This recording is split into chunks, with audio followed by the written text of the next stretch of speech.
요한복음 21장 1절에서 14절 말씀 함께 나눕니다. 그 후에 예수께서 디베랴 호수에서 또 제자들에게 자기를 나타내셨으니 나타내신 일은 이러하니라. 시몬 베드로와 디두모라 하는 도마와 갈릴리 가나 사람 나다나엘과 세베대의 아들들과 또 다른 제자 둘이 함께 있더니 시몬 베드로가 나는 물고기 잡으러 가노라 하니 그들이 우리도 함께 가겠다 하고 나가서 배에 올랐으나 그날 밤에 아무것도 잡지 못하였더니 날이 새어 갈 때에 예수께서 바닷가에 서셨으나 제자들이 예수이신 줄 알지 못하는지라. 예수께서 이르시되 얘들아 너희에게 고기가 있느냐 대답하되 없나이다. 이르시되 그물을 배 오른편에 던지라.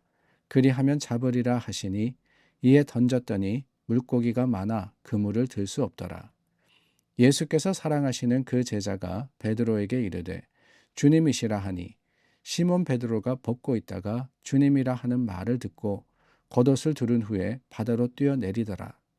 다른 제자들은 육지에서 거리가 불과 한 50칸쯤 되므로 작은 배를 타고 물고기 든 그물을 끌고 와서 육지에 올라보니 숯불이 있는데 그 위에 생선이 놓였고 떡도 있더라.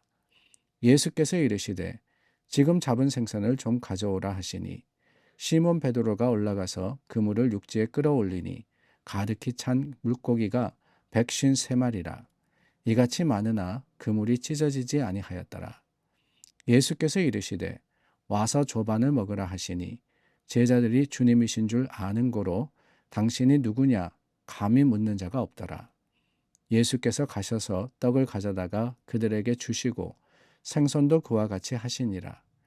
이것은 예수께서 죽은 자 가운데서 살아나신 후에 세 번째로 제자들에게 나타나신 것이라. 실패를 원하는 사람은 아무도 없습니다. 인생을 살아가면서 내가 실패해야 되겠다. 그러지는 않습니다. 그런데 실패를 피할 수 있는 사람도 아무도 없습니다. 이게 문제죠. 누구나 실패하기 마련이고 그 실패를 통해서 성장해야 하는데 그것이 결코 쉽거나 또한 편하지는 않더라라고 하는 거예요. 피하려고 하지만 사실 피하는 것보다 실패를 통해서 얻는 것이 더 많다라는 사실을 기억할 때 우리는 그 실패를 두려워하거나 또한 걱정하는 것이 아니라 담대하게 하나님 안에서 감사로 주님이 역사하시도록 맡겨드리는 것이 맞지 않나라는 생각이 듭니다. 요한복음 마지막 장을 저희가 나눕니다. 이 장에서는 실패한 인생을 찾아오셔서 멋지게 역전시키시는 주님의 손길을 보게 됩니다. 베드로, 주님과 함께 변화산을 오르고 또한 주님과 함께 무리도 걷고 오병이어를 체험한 사람입니다. 근데 그가 인생 최대의 위기를 맞았습니다. 3절 말씀해 보니까 시몬 베드로가 나는 물고기 잡으러 가노라 하노니 라고 했습니다.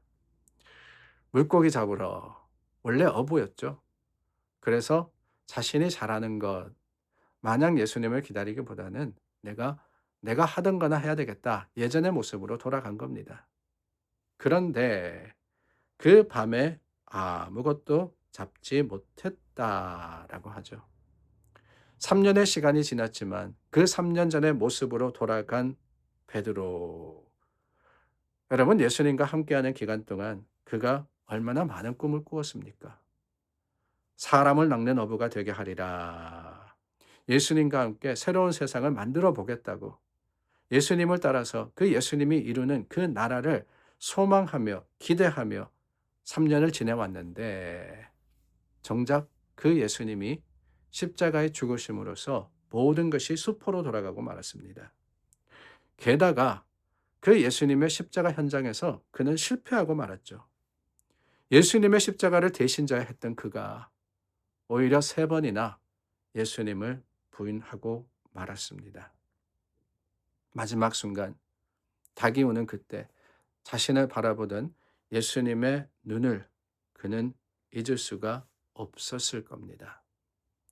비겁한 사람, 배신자. 부활하신 예수님을 만나긴 했지만 죄송하고 부끄러운 마음을 떨쳐버릴 수가 없었을 거예요. 오히려 실패자처럼 과거의 자신의 모습으로 되돌아가고 말았습니다. 사람들도 아무도 없었던 그곳. 그곳에서 베드로는 실패자의 모습으로 서 있었던 겁니다. 우리도 사실 이 베드로와 같을 때가 얼마나 많은지 모릅니다. 갈망했던 꿈이 처절하게 깨져버리는 그곳. 내 무능력이 만천하에 드러나는 그 순간. 사람들로부터 인정받기를 애써왔고 뭔가 내가 이루려고 노력해왔지만 아무것도 되지 않는 순간 우리는 내 자신의 무능함과 그 연약함을 인해서 주님 앞에 쓰러지고 또한 수치스럽고 도망가고 싶을 때가 있습니다. 그러나 여러분, 그 무력함과 무능함, 아무것도 할 수 없는 그 순간, 그때가 우리 관점에서는 가장 낮은 때고 막다른 골목이고 또한 어쩔 수 없는 실패 순간일 수 있지만 하나님의 관점에서는 바로 그때가 새로운 시작일 때가 너무나도 많습니다. 하나님은 우리의 가장 낮은 곳, 그곳에서 함께 하시고 그때 우리를 도우셔서 하나님의 뜻과 계획으로 이루어 주시는 거예요. 그래서 성도에게는 실패, 그 실패 자체가 끝이 아닙니다. 오히려 우리가 실패했다고 여겨지는 그 순간이 새로운 출발의 때가 될 수가 있는 겁니다. 베드로, 디베랴 호수에 배를 띄워서 밤새 물고기를 잡았지만 한 마리도 잡지 못했습니다. 그 마음이 어땠을까요? 처절하게 내가 아무것도 할 수 없구나. 이것마저도 평생을 해왔던 이것마저도 되지 않는구나 라고 생각했을 때 그를 바라보시던 분이 계셨죠. 날이 새어갈 때에 예수님께서 바닷가에 서셨으나 예수님이 찾아오셨습니다. 실패한 베드로를 찾아오셨습니다.